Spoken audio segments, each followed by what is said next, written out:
pero pues tan solo vean el tamaño, que está muy lejos el tamaño de mis Driosos a los monstruos que eran los dinosaurios. Pues uno puede encontrar grandes maravillas en cosas muy, muy pequeñas.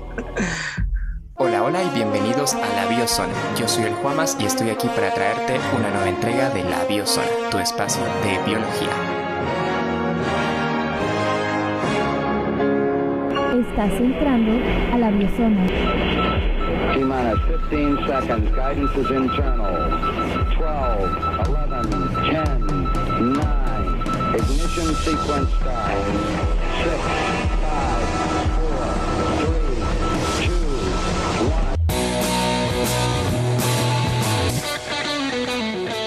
¿Qué tal? En esta ocasión vuelvo con Sergio, también conocido como Brioso, de la mordida del Anomalocaris. Hola, ¿qué tal a toda la audiencia nuevamente? Aquí muy feliz de estar con ustedes. Sí, y ahora vamos a tener un episodio más personal sobre el camino de Sergio hacia la paleontología.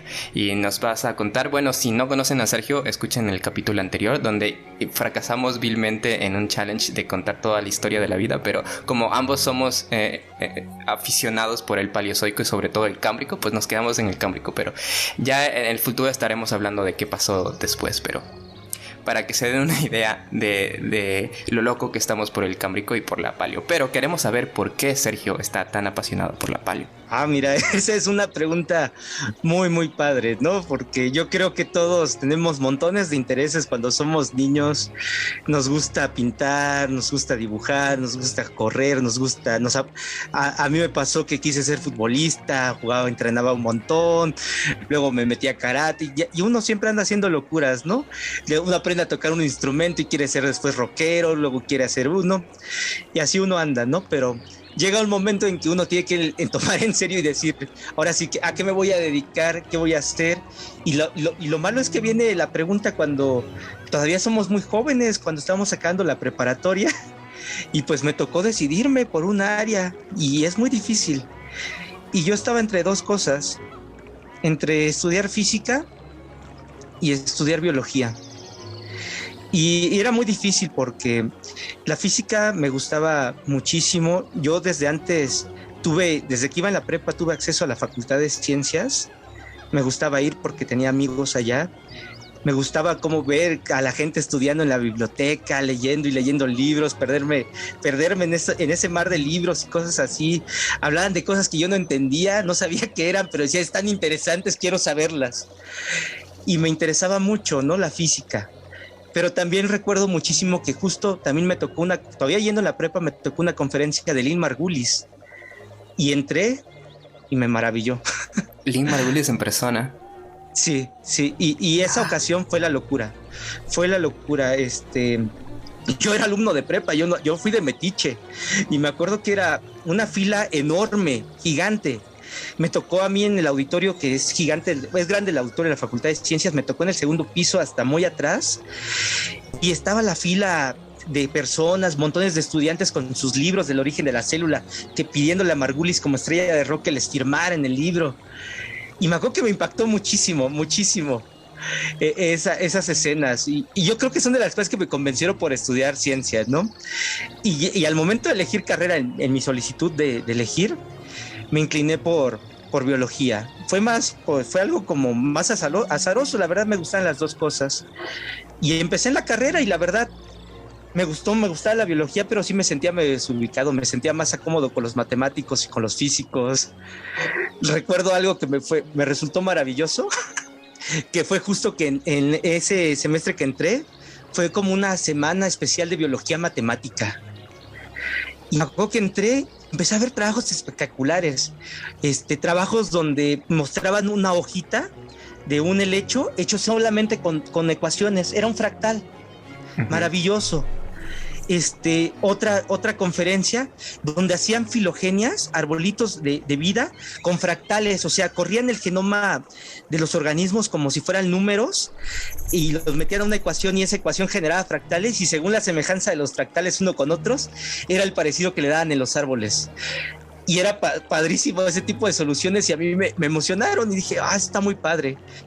Y yo estaba como que me sentía muy mal, decía, ay, no, si me equivoqué de carrera, si tuve que haber estudiado física, si tuve que haber estudiado matemáticas, Y así estuve medio perdido, ¿no? Como ahí 3 semestres. Y no fue hasta el cuarto semestre que en el plan que a mí me tocó estudiar, paleobiología, está en el cuarto semestre. Y fue una maravilla. Fue una maravilla. No sé qué pasó ahí, que me volví loco. Empecé a leer todo lo que dejaban, todos los artículos. En ese tiempo todavía usábamos copias y las dejaban en la biblioteca los profesores. Entonces yo iba a las hojas y buscaba todos los grupos de paleobiología y agarraba todas las lecturas que dejaban de todos los grupos y sacaba todas las copias y me las chutaba. Así fue como leí Vida Maravillosa. Ahorita que recuerdo del episodio anterior. Oh, wow. ¿Y con quién llevaste paleo? Paleo, con 2 personas maravillosas, con Itzia Heréndida Nieto López y con el doctor Enrique Martínez. Y con Enrique Martínez, un palinólogo excepcional.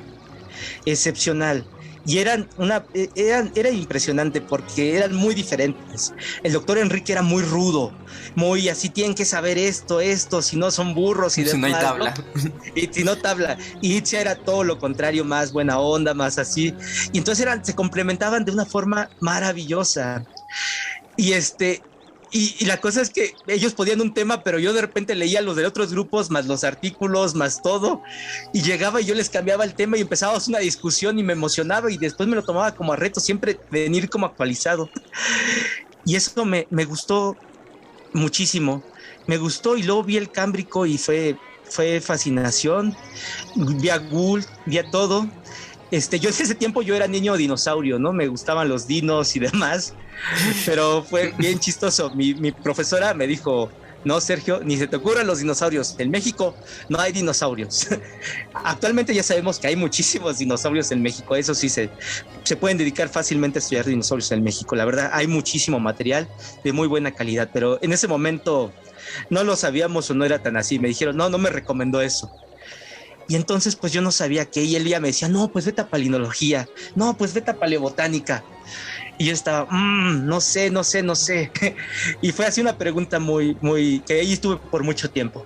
Bueno, pongo ahí un paréntesis, porque en ese mismo tiempo ocurre otra cosa, que para los que no sepan, en la Facultad de Ciencias de la UNAM, los horarios de los estudiantes son horribles, porque como bien puedes entrar a las 7 de la mañana, tu última clase puede ser a las 10 de la noche. Y así eran mis horarios. Y en el lapso, pues, ¿qué haces? Estar en la biblioteca o tomar las clases de tus amigos. Y por casualidad, yo me metí a una clase de otro grupo de animales. Entré y en ese día estaban viendo un grupo que se llama los lofoforados, donde están los braquiópodos, un organismo bivalvo que tiene un lofóforo, los foronidios y los briozoos. Y la profesora nos explicó, esto es un briozoario. Un briozoario tiene la estructura colonial, se llama zoario, el individuo se llama zoide, y la estructura que sale aquí se llama lofóforo, ¿no? Y yo me acuerdo que se me quedaron los nombres en la cabeza, todos los nombres, zoesio, zoario, en automático.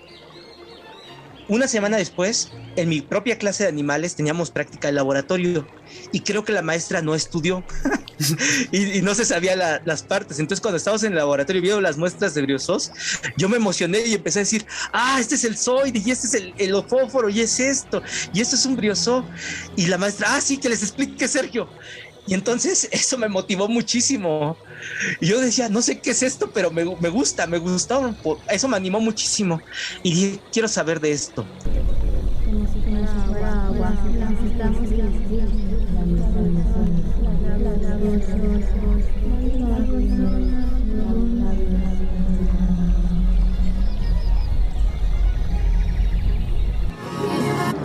I took the lead. Somebody's heart.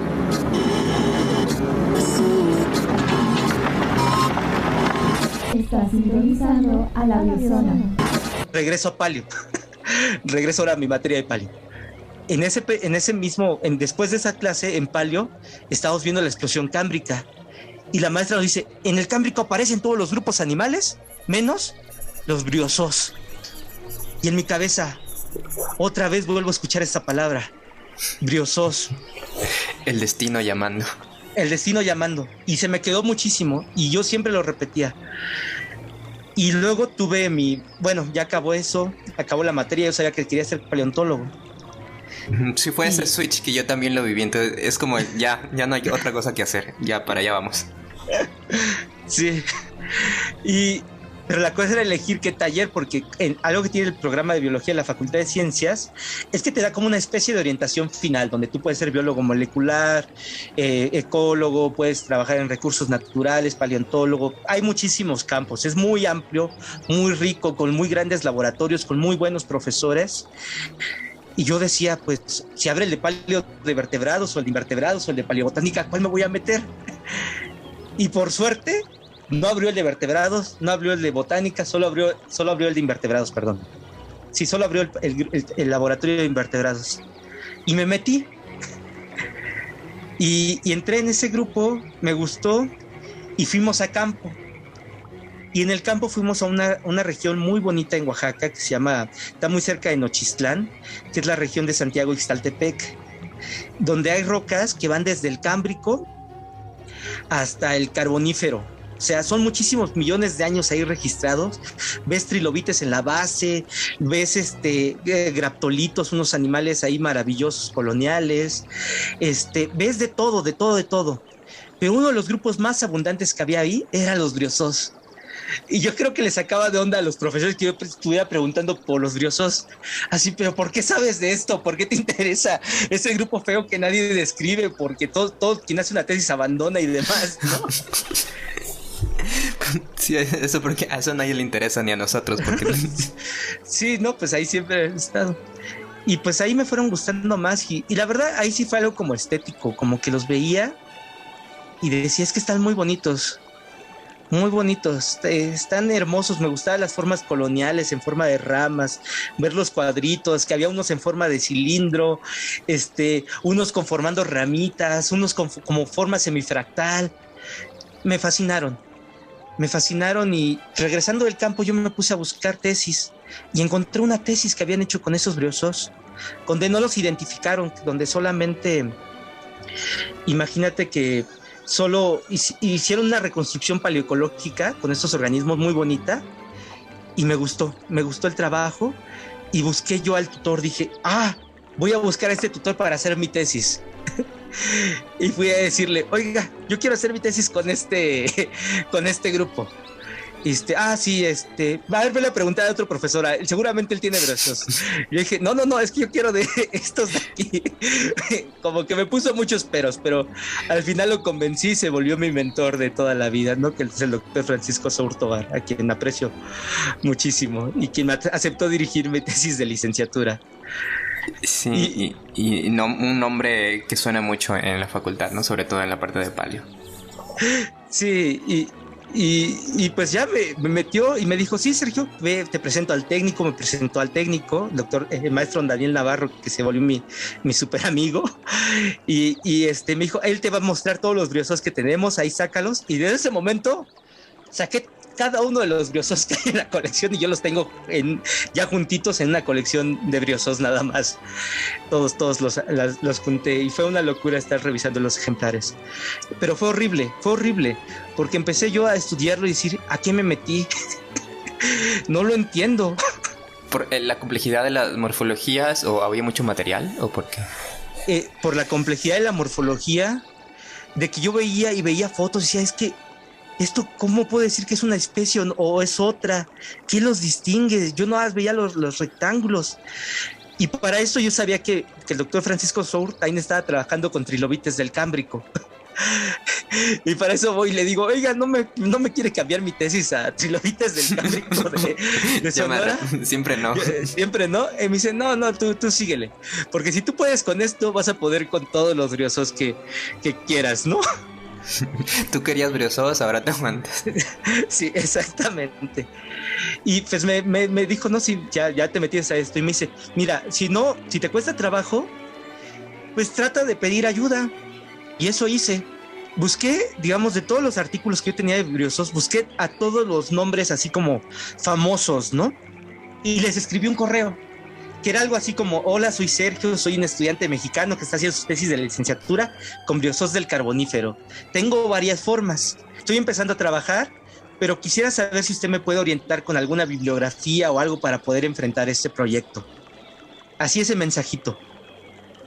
Y se lo mandé a muchísimas figuras, ¿no? A muchísimas. Y es algo maravilloso de los briosólogos. Todos me contestaron. Oh, wow. Todos me contestaron. Y me mandaron bibliografía, libros. Y ahí conocí a mi mentor en Briosos, que es el doctor Patrick Wise Jackson, desde mi tesis de licenciatura, quien me escribió luego, así al momento que le mandé el mensaje, luego me contestó y me mandó todos sus artículos por correo, uno por uno y así. Y me mandó, luego me dijo, a ver, y ya me dijo, pues vas a tomar estos datos, estas medidas.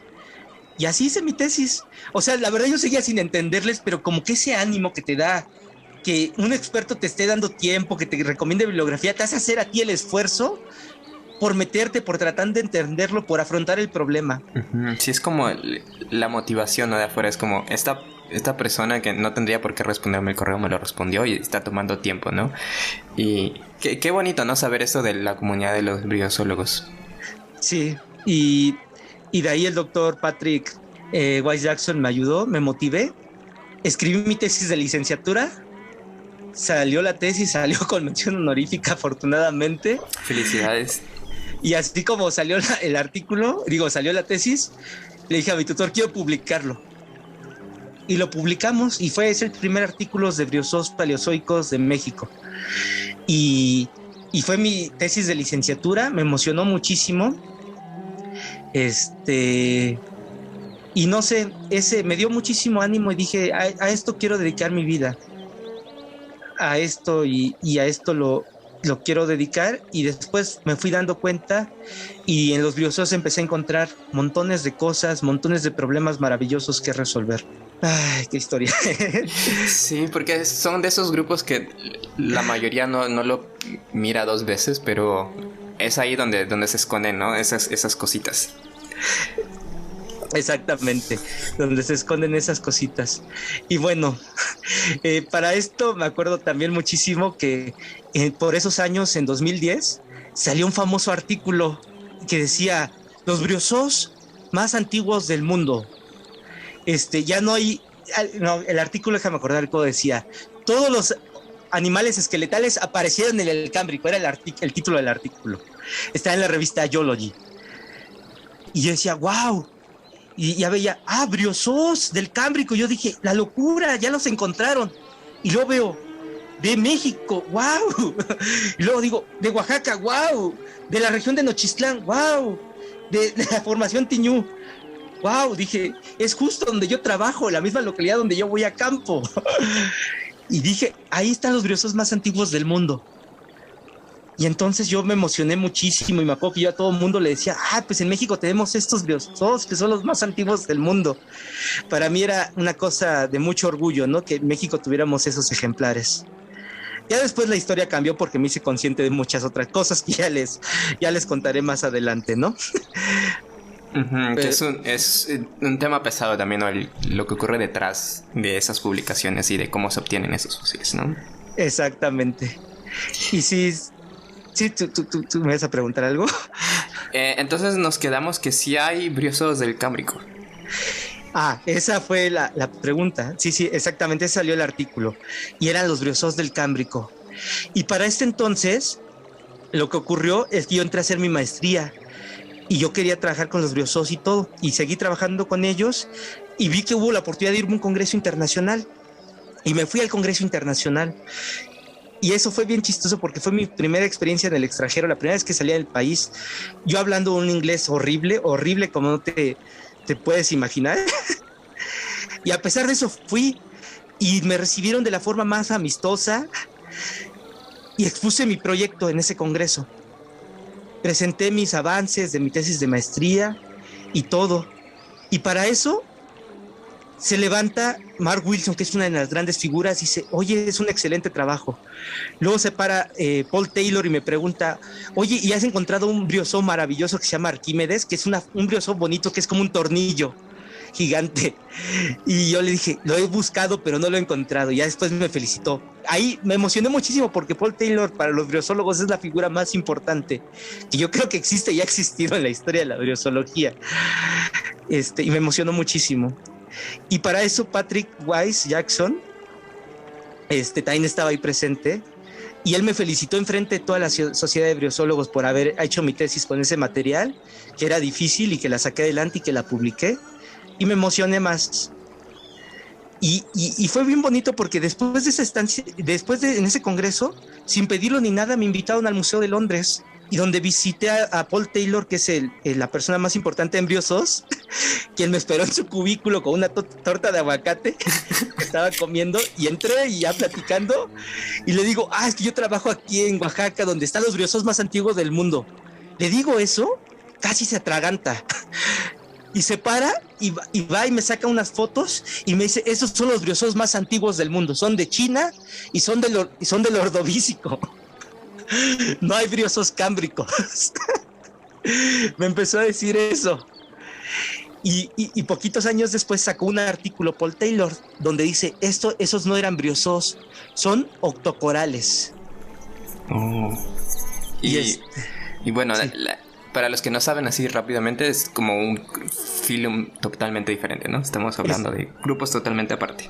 Exactamente, un grupo totalmente aparte. Porque ya que los briosólogos revisaron el fósil, pues nos damos cuenta que la mineralogía, es decir, los briosos tienen esqueleto de carbonato de calcio. Parece que este fósil que describieron como tentativo brioso, más bien tenía un esqueleto de fosfático.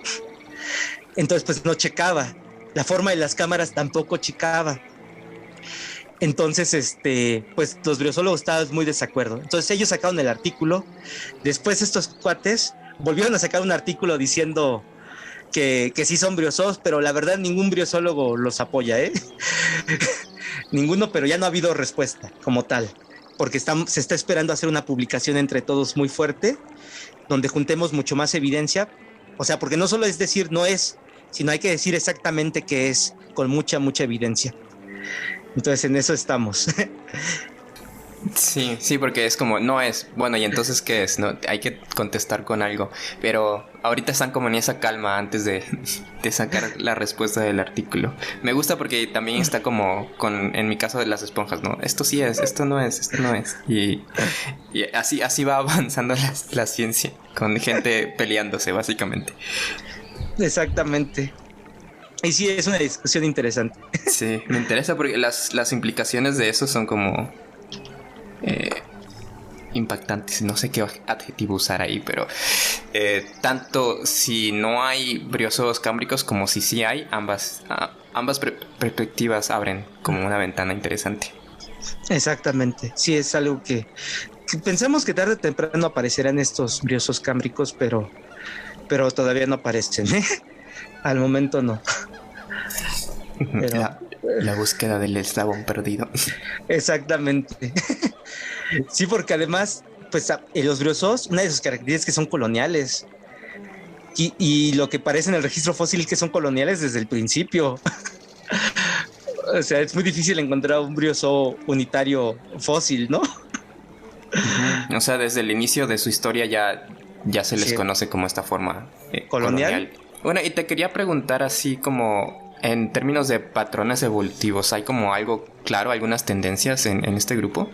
Sí, la que a mí en mi maestría me llamaba mucho la atención, muchísimo, es que los briosos presentan varias formas coloniales, unas en formas de arbolitos, otras en forma de piedritas, otras son como costras, otras son como hileritas de que va un zoide tras un zoide, un individuo tras un individuo haciendo tiritas, también tipo costra.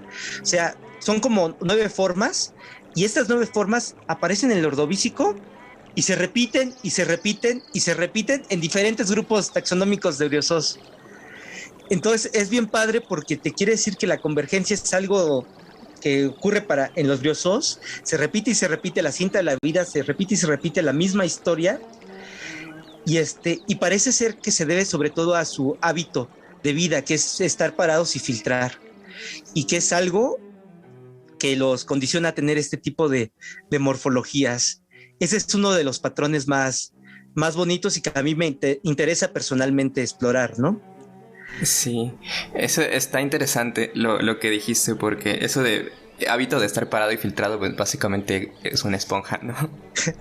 Y aquí, bueno, ya tocando algo más personal, pero me interesa que lo hayas dicho, porque justo en mi examen, cuando estuve explicando esto de parámetros morfométricos de la esponja y demás, alguien de mi comité me preguntó si había pensado en aplicar esto a los briozoos, en si hay alguna como proporción entre el tamaño del zooide con la colonia y demás. Luego podemos platicar de eso, ¿no? Sí, no, y es una pregunta muy interesante, ¿eh? Y hay mucha gente trabajando en eso, de briosólogos. Hola. Ay. Ven, entra a la biozona. Si quieres formar parte de la biozona, envía un correo a contacto@labiozona.com.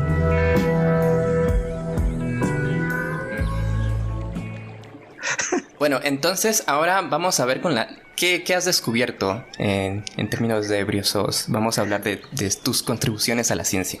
Esa es de las cosas más bonitas que nos toca hacer a nosotros como científicos. Primero pensamos que nuestro trabajo es copia de otro trabajo, ¿no? Como que decimos, estoy describiendo otra especie que ya se describió en otro país o demás. Pero ¿qué pasa cuando tú le encuentras otra cosita adicional a lo que ya se ha descrito, ¿no? Entonces, por ahí vinieron unos hallazgos sorprendentes, y que es una de las maravillas de trabajar con grupos que no son muy estudiados en México ni en el mundo, ¿no? Justo en Oaxaca, algo que encontramos en unos briozoos. Imagínate que encontré un briozoo que tenía un escudo enfrente de sus cámaras, de donde salen los individuos a comer. Enfrente tenían una protección fija, como una red que evitaba que los depredadores llegaran a comérselos. Y eso como que me voló la cabeza. Decía, ¿y esto cómo apareció? ¿Esto qué es? Primero no sabía qué era. Primero pensé, un briozoo que creció enfrente y no tiene cámaras, o qué pasó, eso está muy raro. Y entonces estuve buscando, y luego ya encontré que se habían descrito estructuras de este tipo en algunos fósiles de Reino Unido. Y ahí contacté a un personaje también maravilloso, que es Adrian Bancroft, que fue mi amigo de Twitter por mucho tiempo, recientemente fallecido el año pasado. Con Adrian Bancroft nos dimos cuenta que esta estructura era algo que se conocen como estructuras de tipo paleocorínido. Es decir, una estructura que le crece a los briozoos y que se pensaba que antes era un parásito de los briozoos. Pero en realidad, cuando hacemos los cortes y revisamos el esqueleto, nos damos cuenta que es parte del mismo esqueleto de los briozoos. Exactamente, es parte del mismo esqueleto. Y eso nos maravilló. Y entonces a mí me salieron varias preguntas. Porque esta misma colonia, hay individuos que no presentan ese escudo, y hay individuos que sí los presentan. Y entonces dije, ¿y si esto es un tipo de plasticidad fenotípica discreta, de eso que conocemos como polifenismos? Y que esto aparece, digamos, en briozoos actuales, o un ejemplo muy bonito es el de las famosas dafnias, un crustáceo, por ahí, que cuando están cerca de larvas de insecto, muchos de sus individuos desarrollan como una estructura que impide que les den una mordidota, ¿no? Que impidan que les puedan cerrar la comida en presencia de los depredadores. Y dije, ¿y si es algo equivalente, es un polifenismo por depredación? Y entonces empecé a revisar todo este material, me di cuenta que es el primer registro para México y el primero fuera de Reino Unido de estas estructuras, y lo reinterpreté como un polifenismo y lo publicamos en un libro, y para mí fue una contribución muy bonita. Sí, impactante, como decíamos, siempre es como las nuevas interpretaciones del material que ya está ahí, siempre es como un plus, ¿no? A la ciencia, ver con otros ojos lo que es evidente o lo que sería evidente entre comillas para otros, pero traerlo, ¿no? Sí, y son cosas que te emocionan y te llenan de no sé, de energía. Otra cosa que me llenó de energía y de emoción fue un descubrimiento rarísimo, porque yo estaba muy interesado en en las biotas de briozós que forman costras encima de braquiópodos o de bivalvos, de otros organismos, ¿no? Y yo quería encontrar eso, y yo decía, es que ¿por qué los bivalvos de aquí o los braquiópodos están tan limpios? ¿Por qué eran tan sanos? ¿Por qué no les crecía briozós encima? Que sería muy raro, ¿no? Encontrar algo sin nada. Sí, que es raro, ¿no? Pero pues así están los de México. Hasta que yo se lo comenté a otros colegas, y un colega empezó a revisar ejemplares que se habían colectado hace muchísimos años, creo que en los 50, 60, y encontró ejemplares así y me los mostró. Yo los empecé a revisar y dije, estos son briozós. Y dije, no, pues esto los voy a describir y todo. Y de repente, ¿qué es lo que pasa? Que encuentro algo que digo, esto no parece un briozó, parece como un gusano. Pero a este gusano, imagínate que le salía como otra tirita y otra tirita, y decía, no, los gusanos no se dividen así. Bueno, hay unos que sí, ¿no? Que viven en esponjas, por cierto. Pero es muy raro que haya de este tipo de gusanos incrustantes que se dividan así en su cuerpo. Como ramificaciones, ¿no? Sí, como ramificaciones. Y yo los empecé a revisar en el microscopio y los veía y los veía y los veía. Y hasta que descubrí que era de un organismo que se llama Ederélidos.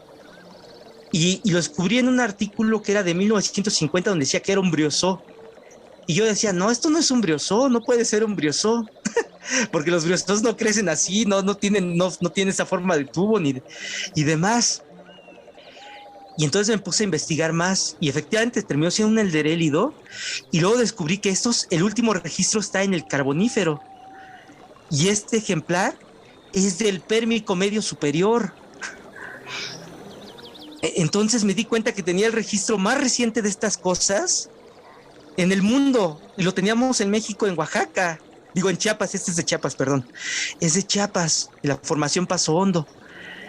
Y entonces me emocioné, empecé a investigar más, vi que otras personas lo habían trabajado, y algunas de las afinidades que les han sugerido es de briozós, de gusanos poliquetos, de muchísimas cosas.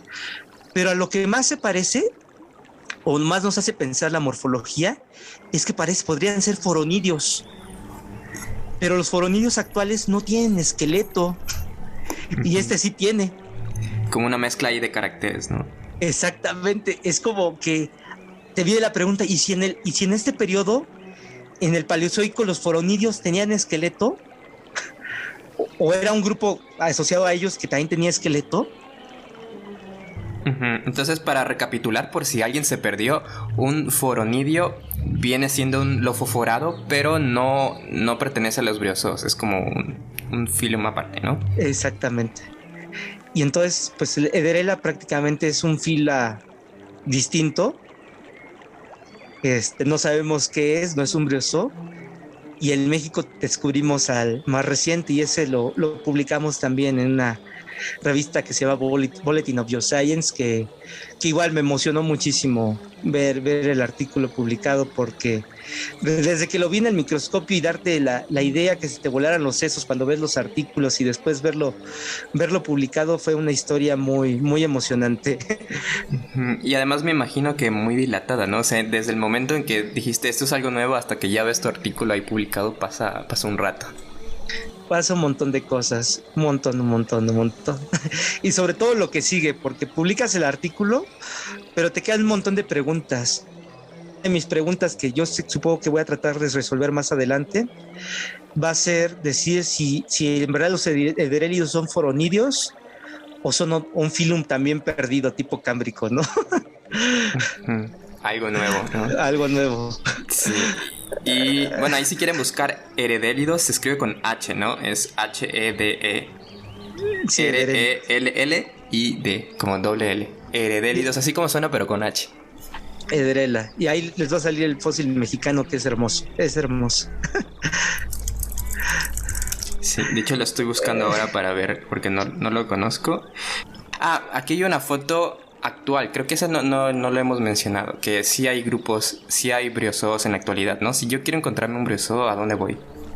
A cualquier playa, inclusive en agua dulce, son muy abundantes en ciertos sitios. Los briozoos actualmente dominan el mundo, aunque no lo crean. Solo que seguramente cualquier foto que ustedes vean de un arrecife o algo así, por ahí van a encontrar un briozó perdido. Normalmente cuando ustedes compran mejillones o cualquier cosa que estén comiendo del mar, a veces si tienen pegados organismos, son briozós. Si ustedes ven un barco que está ahí estacionado en el mar y tiene cositas pegadas, posiblemente van a encontrar briozós. Sí, la cuestión sería como tener ojo para ellos, ¿no?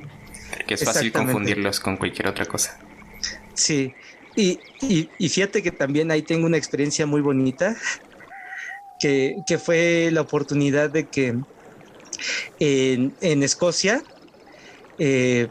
justo con Paul Taylor y un grupo de investigadores, un grupo de la Universidad de Oslo, estaban como colectando algunos briozos, yo creo que de sus proyectos, de sus tesis, y tuve la oportunidad de pegarme un ratito con ellos. Y era bien bonito porque sacaban una llanta y toda llena de briozós y padrísimo, ¿no? Todos los ejemplares. Y luego de ahí los colectábamos y los llevamos a un laboratorio y ahí me tocó verlos vivos por primera vez. Por primera vez, el primer briozó vivo que vi no fue mexicano, fue escocés.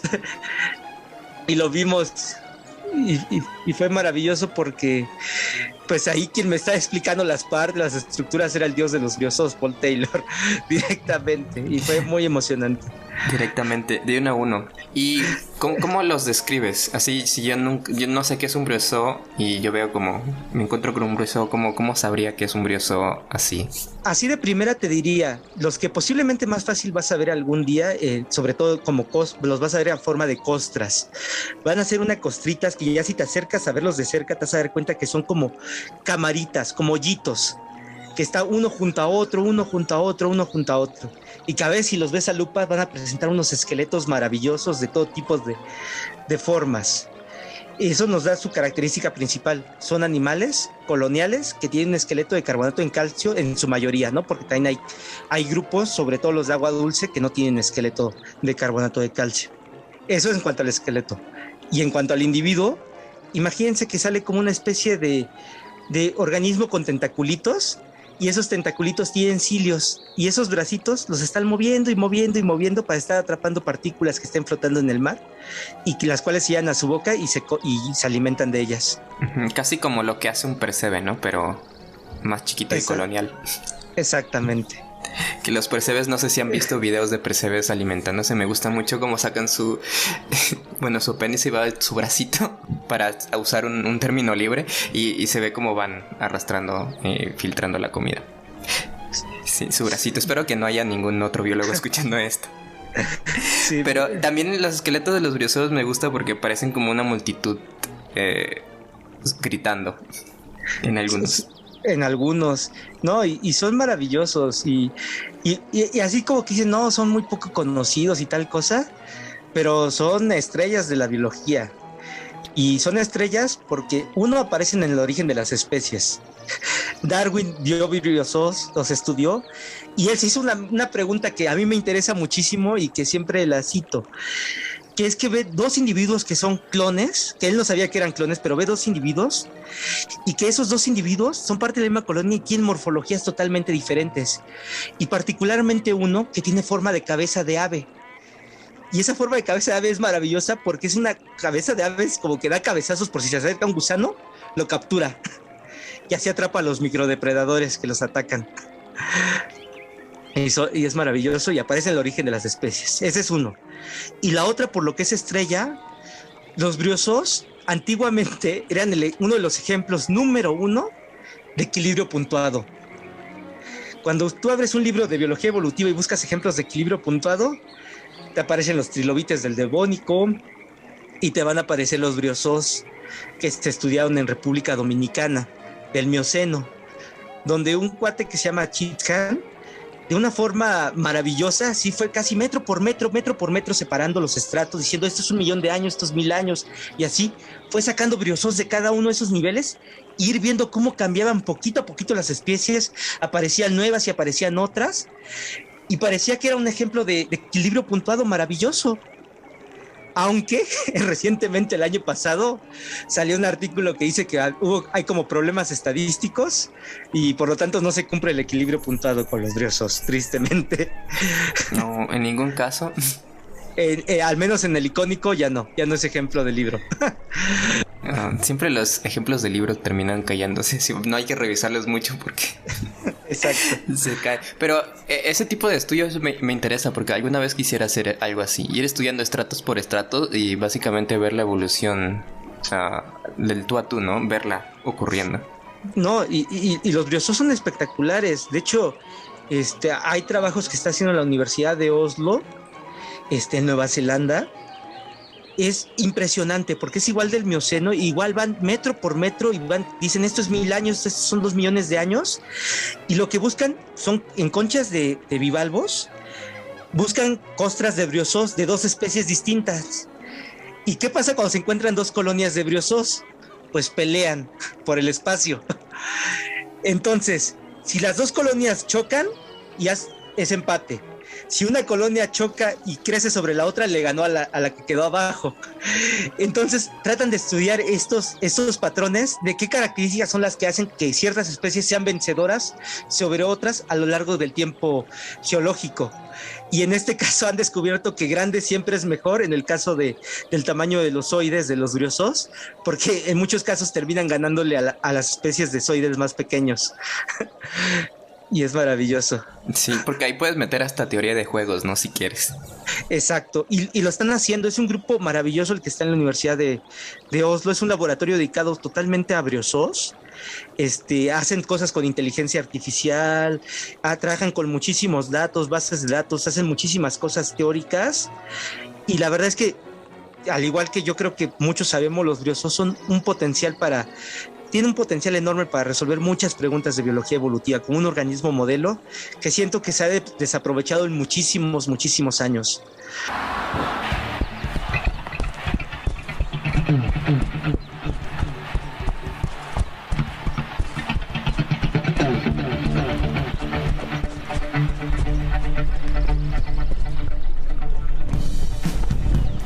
Corre, ven, súmate a la biozona. Está muy interesante esta plática, pero antes de que termine dejando las esponjas y yéndome a los briozoos, porque son muy interesantes, Sergio, ¿qué nos puedes comentar así como un mensaje final ahora sí? Bueno, no ahora sí porque tenemos otras cosas que hablar, pero por ahora. Sobre todo me interesa esto de tu camino hacia briozoos en lugar de otra cosa, y en lugar de, por ejemplo, si eres paleontólogo, lo primero que asume cualquier persona es trabajas con dinosaurios, ¿no? Me gustaría que pudieras explicar un poquito sobre eso. Bueno, esto sí lo quisiera compartir y que lo escuchen, porque a veces nos casamos con la idea de que hay un destino y dices, no, yo desde niño me gustaban los dinosaurios o me gustaba la astronomía y quiero dedicarme a esto. Pero a veces cuando somos niños no conocemos otras cosas que hay. Y yo la verdad, si yo no le hubiera dado la oportunidad de los briozoos, si no hubiera entrado a esa clase, a ese momento, no hubiera descubrido este universo que me ha maravillado, que me ha atrapado y que me ha llenado de satisfacciones, tanto científicas, académicas, como personales, con amigos de todo el mundo que ahora tengo gracias a los briozoos, y que me ha permitido descubrir cosas, contribuir. Y que les digo, pues yo como paleontólogo, igual que muchos, yo me gustaban los dinosaurios, me fascinaban los dinosaurios, pero pues tan solo vean el tamaño, que están muy lejos el tamaño de mis briozoos a los monstruos que eran los dinosaurios. Pues uno puede encontrar grandes maravillas en cosas muy, muy pequeñas. Uh-huh. Y lo bueno es que no hay tanta competencia, ¿no? Entonces hay todo un mundo para descubrir. Sí, es un terreno, es como en matemáticas a veces lo he escuchado, es una tierra incógnita, es algo nuevo. Tierra incógnita, me gusta mucho eso. Y también lo que decías, ¿no? De entrar a esa clase, porque ¿qué tal que no hubieras entrado a esa clase y entrabas a una clase de otra cosa, por ejemplo? A otra cosa, sí, no sé en qué hubiera terminado. Yo estoy muy contento de haber elegido esto. Y sobre todo no por decir que me quiero, o sea, porque justo entré a briozoos, empecé haciendo taxonomía y poquito a poquito fueron apareciendo las preguntas evolutivas, han ido apareciendo más, he podido mezclar mis intereses de matemáticas y de otras cosas.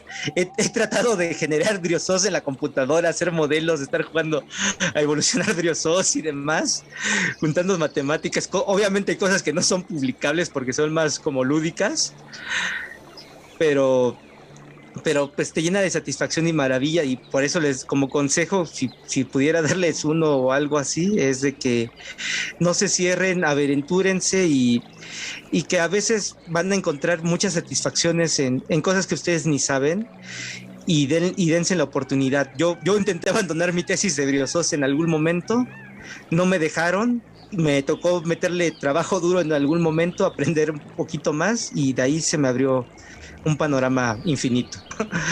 Sí, claro, porque no viene sin trabajo duro, ¿no? Esto no se le puede dar vuelta a eso. Sí. Pero bueno, por eso es importante tener como un grupo que te motive y te apasione, ¿no? Y aparte la comunidad, que me parece muy importante que sean tan unidos los briosólogos, porque eso no se da en todas las comunidades, hay comunidades bastante cerradas. Exactamente, a mí es algo que me ha maravillado.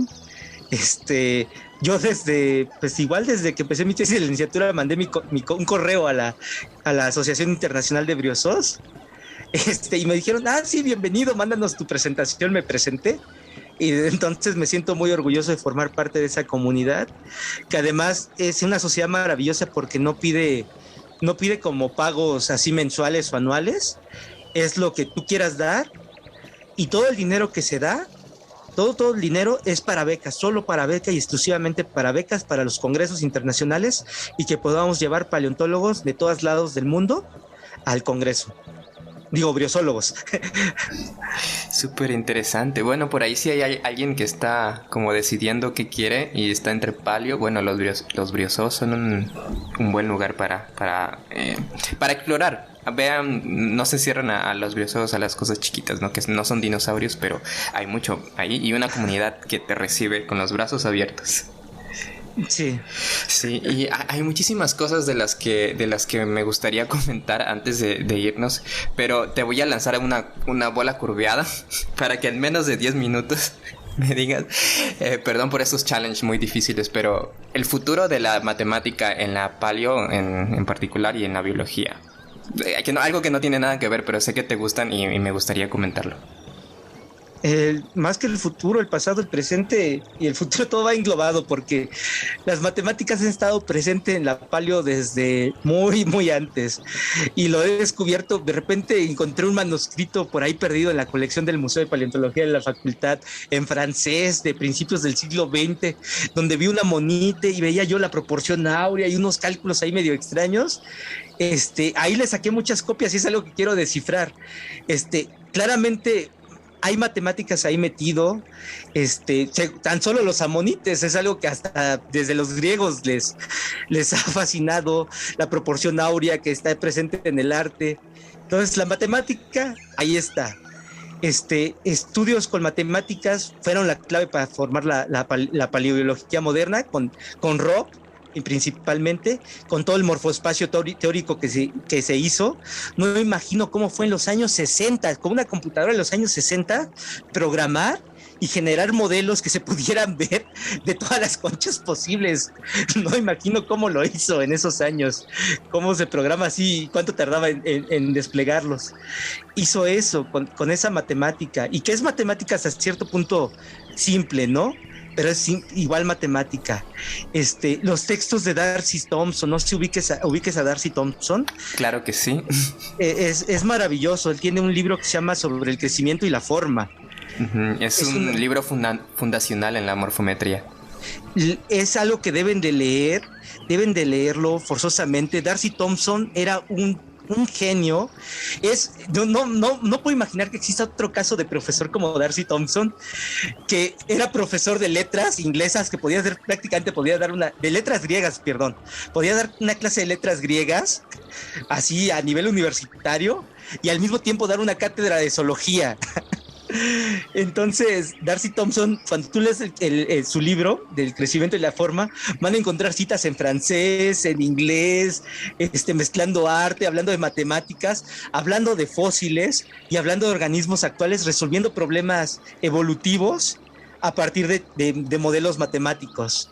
Y es maravilloso, ¿no? Y me acuerdo que por ahí tiene una frase que yo siempre la asocio muchísimo al Cámbrico, que dice que no se puede transformar una elipse, no puedes pasar de un círculo a una elipse de una forma simple, sino que son a grandes pasos, ¿no? Entonces dice, esto se puede asociar como cuando tú separas una medusa de una esponja de otro organismo, ¿no? Y es maravilloso cómo lo explica Darcy Thompson. Léanlo, es también un libro fundamental. No lean el original porque creo que es como de 1000 páginas, pero o sea, hay una versión revisada que es de menos, como de 250 páginas, que tiene un prólogo maravilloso escrito por Stephen Jay Gould. Muy recomendado.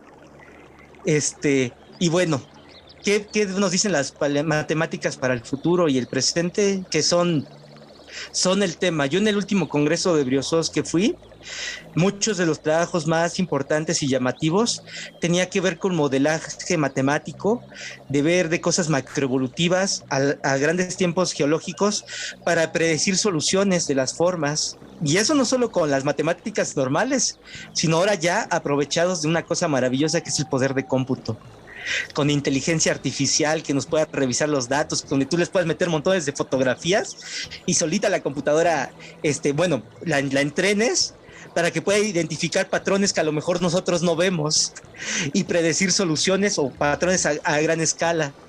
Y es algo que se está haciendo. Y es una maravilla. Y ahí va otra cosita, porque algo que nos pasa a veces a los biólogos es que le tenemos mucho respeto a las matemáticas. Pensamos que es difícil. Sí, respeto / miedo. /miedo. Es difícil. Bueno, es su chiste, es una carrera científica que requiere muchos años de estudio y de preparación. Pero se puede aprender algo para entender y poder platicar con matemáticos e involucrarte. Más que nosotros aprender es involucrarnos también, y ellos enseñan biología y ellos enseñan matemáticas y generar conocimiento entre los dos. Creo que es una de las cosas más padres que están surgiendo, que es la multidisciplina, la transdisciplina, y que ahí vamos en eso. Sí, eso último que dijiste sí es muy importante. Es una de las cosas que en algún episodio pasado, en una biozona anterior, llegamos a esto, que falta como más interacción entre matemáticos y biólogos, como que generemos un lenguaje en común, porque cuando empezamos a hablar nosotros de nuestras familias, órdenes, especies, perdemos a los matemáticos, y los matemáticos pues bueno, nos pierden muy rápidamente de sus axiomas. Así es. Sí, no sé, para mí es la tendencia, y te digo dónde más lo he encontrado, en el Evo-Devo. En una de las líneas importantes Evo-Devo tiene que ver con el modelaje matemático. Y el Evo-Devo, yo creo que es una de las líneas que se están incorporando a la paleontología y a la paleobiología de la forma más padre. Creo que es lo que van a salir los trabajos más bonitos, es mezclar estas dos líneas, mezclar el desarrollo, la evolución y estos grandes patrones a lo largo del tiempo, mezclado con matemáticas. Nos va a dar una cantidad de trabajos en el futuro maravillosa. Sí, se ve muy brillante el futuro. Sí. Pero bueno, de aquí salieron muchos temas que luego por ahí te voy a molestar para que nos vengas a hablar otra vez sobre estas cosas, ¿no? Porque tenemos ahí muchos pendientes. Pero bueno, este fue Sergio. Y bueno, recuerden, ya estuvimos hablando del Cámbrico, ahora de Briosós, y en el futuro vendrá porque tenemos muchos temas pendientes. Bueno, pues esta fue la biozona de esta semana. Yo soy el Juamas. Yo soy Sergio, un placer. Gracias por sintonizarnos. Bye.